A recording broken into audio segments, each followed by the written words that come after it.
संगमनेर तालुक्यातील वडगाव पान इथे 6वीत शिकणाऱ्या एका छोट्या मुलीवर शाळेतून घरी जात असताना झालेला ऍसिड हल्ला अत्यंत गंभीर आणि संतापजनक आहे।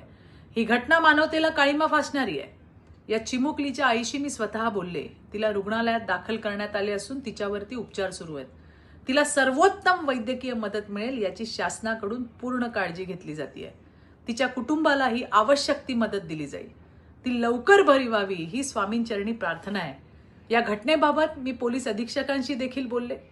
पोलीस प्रशासनाने तात्काळ याची दखल घेतली असून स्वतः जिल्हा पोलीस अधीक्षक SP घारगेजी घटनास्थळी पोहोचले असून तपास सुरू आहे। त्या हरामखोराला शोधण्यासाठी 10 विशेष पथकं तैनात करण्यात आली आहेत आणि लवकरच त्याला पकडून त्याच्यावर कठोरात कठोर कारवाई केल्याशिवाय आम्ही गप्प राहणार नाही। स्वतः राज्याचे मुख्यमंत्री माननीय देवेंद्रजी तसेच पालकमंत्री विखे पाटीलजी या घटनेवरती लक्ष ठेवण्यास संबंधित यंत्रणांना सूचना दिल्या जात आहेत। बालकांच्या सुरक्षेबाबत राज्याचे मुख्यमंत्री देवाभाऊंची भूमिका ही झिरो टॉलरन्स अशीच आहे।